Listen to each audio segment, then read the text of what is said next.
Okay, so we all know the fundamental advice for looking good, right? Drink water, wear your SPF, get enough sleep, standard stuff. Absolutely. Those are definitely the cornerstones. But, and this is what we're diving into today, what if I told you there's this whole other world of beauty secrets? Things kind of hiding just off the beaten path. Hmm. We're going beyond the usual suspects today, looking at some pretty surprising practices that can really boost your natural glow. Yeah, it's fascinating, isn't it? How often the really impactful steps for wellness and beauty are in these, let's say, unexpected connections, things you might never have thought about. Right. So this deep dive, what we're doing is pulling out those key insights from, the sources we looked at, giving you a shortcut, basically, to getting clued in on a fresher approach to looking and feeling vital. Absolutely. Okay, let's jump in. Our first tip, it sort of immediately challenges basic sleep habits. I mean, who thinks about how they position their head, right? Hmm.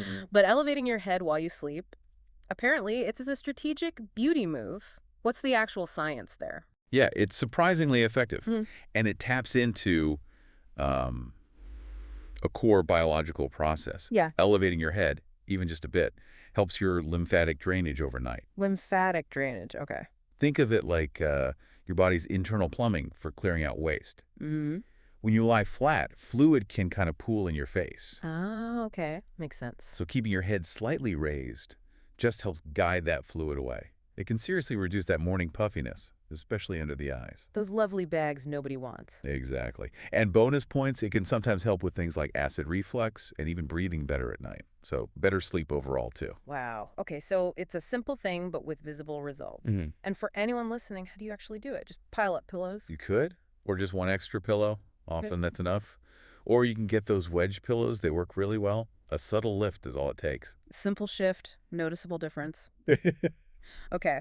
Now, still thinking about sleep, let's talk about what your face is actually touching all night. Most of us just use cotton pillowcases, right? Standard, yes. Yeah. But maybe the material itself is like a secret weapon. Is silk really that different? Well, it's a huge difference for a lot of people. See, cotton is super absorbent, Right. which means it can actually soak up your skin's natural oils. And maybe more importantly, it can soak up those expensive serums and creams you put on before bed. Oh, I never thought of that. So my night cream is ending up on the pillow. Some of it, yeah. Yeah. Silk, on the other hand, doesn't do that. Your products stay on your skin, doing their job. Okay, that's compelling. And there's more. Silk has much less friction than cotton, so you get fewer of those sleep creases etched into your face overnight. Ah, those lines. Yeah, and less tugging on delicate skin, especially around the eyes. Plus, it's gentler on your hair. Less breakage, less frizz. Okay, the logic is definitely there. So if you're going for it, what should you look for? You want 100% mulberry silk. That's generally considered the best quality. Mm. And look for the mom count. It's like thread count for silk. Aim for at least 19 millimeters, ideally higher, like 22 millimeter. Got it. Higher mom, denser, better quality. Exactly. And watch it weekly, gently, of course. Mm-hmm. It's a bit of an investment, maybe, but the long-term payoff for skin and hair can be really noticeable. Okay, switching gears a bit. This next one sounds maybe a little intense, like something from a fancy spa, icing your face. Huh. Yeah, it sounds very Hollywood facialist, doesn't it? Totally, but it's actually super accessible, right? What's the deal with putting ice on your skin? What's it doing? You're right. It feels luxe, but anyone can do it. It's basically a mini cryotherapy session. The cold makes your blood vessels constrict instantly. Okay. That immediately produces redness and calms down inflammation. It also gives your pores a temporary tightening effect so skin looks smoother. Instant gratification. Kind of. Yeah. And then when you remove the ice, the blood vessels dilate again, rushing fresh, oxygenated blood to the surface. That's what gives you that really healthy post-facial kind of glow. Ah, the glow. Okay, how do we do this without, freezing our face off? Super simple. Just wrap an ice cube in a soft cloth, like a thin handkerchief or muslin cloth. Never apply ice directly, and just glide it gently over your skin for maybe 30 seconds to a minute. That's it. Yeah. Okay. Or if you want to feel a bit more spa-like, you can get those ice rollers or the frozen facial globes. They stay cold longer and feel amazing. Cool, literally. Okay, next up is something that really surprised me. Dry brushing. I always thought that was just for, like, your legs and arms. Mm-hmm. Body brushing, yeah. But for your face. It's true. It sounds a bit rough, maybe, but the principles are the same. Gentle exfoliation and stimulating that lymphatic flow we talked about earlier. Okay. Done correctly with the right kind of brush, Facial dry brushing can help slough off dead skin cells, encourage detoxification, maybe even firm things up a bit, and definitely boost circulation for a brighter look. The key phrase there seems to be right kind of brush. Absolutely critical. You cannot use a body brush on your face. Way too harsh. You need one specifically designed for facial skin. They're much, much softer. Okay. And how do you use it?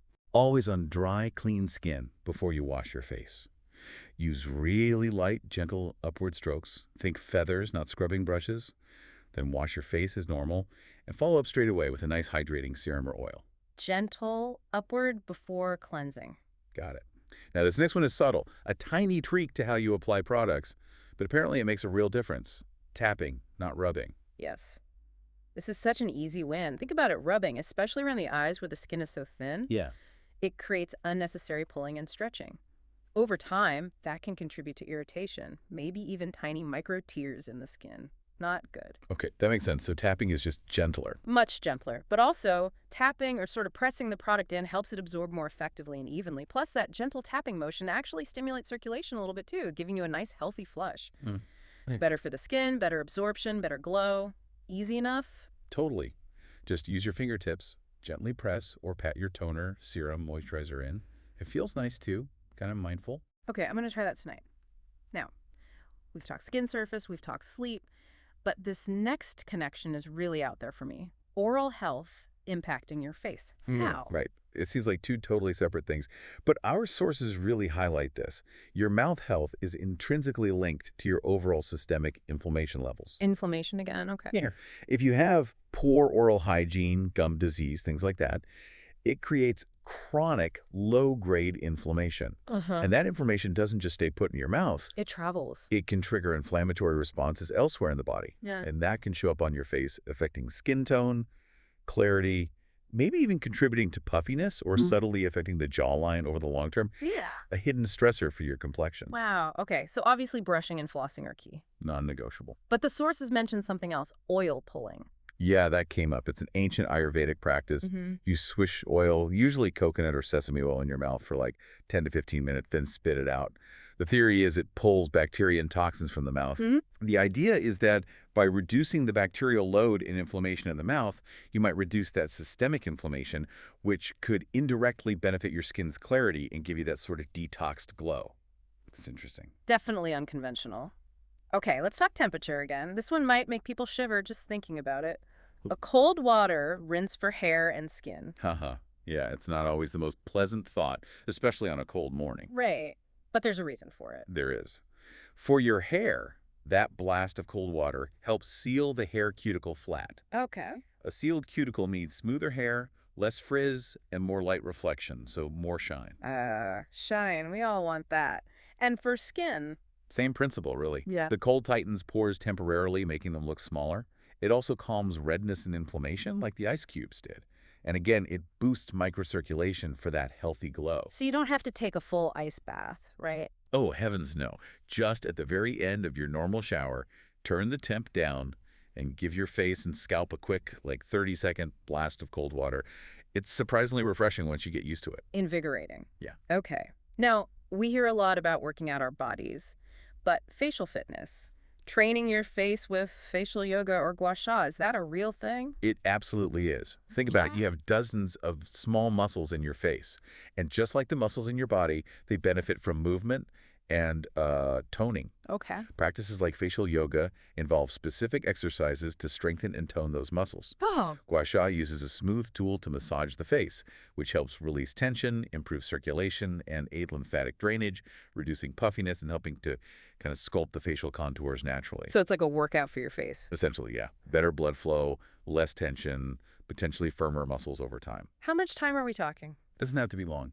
Even 5 or 10 minutes a day can make a difference. Always on clean skin, and always use a facial oil or serum so your fingers or the gua sha tool can glide easily. No tugging. Upward strokes are generally recommended. Upward strokes, use oil. Got it. Okay, last tip. We often circle back to diet, but this has a twist. Eating specifically for your skin type, not just eating healthy. Exactly. This is about personalizing your nutrition for your skin's specific needs, because different skin types really do respond differently to certain foods. Makes sense. Can you give an example? Sure. So if you have oily or acne-prone skin, focusing on anti-inflammatory foods can be really helpful. Things like leafy greens, berries, turmeric, foods rich in zinc like pumpkin seeds. These can help regulate oil production and calm breakouts. Okay. And for dry skin? For dry skin, you'd want to lean into healthy fats, avocados, nuts, seeds, oily fish. These help support your skin barrier, plus plenty of hydrating fruits and vegetables, obviously. It's about giving your skin the specific building blocks it needs from the inside. So it's not just avoiding bad foods, but actively choosing good foods for your specific skin. Precisely. It requires a bit of self-awareness. Pay attention to how your skin reacts after you eat certain things. Dairy, sugar, processed carbs are common ones to watch. Then experiment with whole foods that seem to bring your skin into balance. Yeah. It's very individual. Right. It really is about becoming your own skin detective. Totally. Wow. Okay, we've covered a lot of ground here, and so much of it is, well, stuff you don't hear every day. Mm-hmm. It really drives home that unconventional doesn't mean it doesn't work, right? Mm-hmm.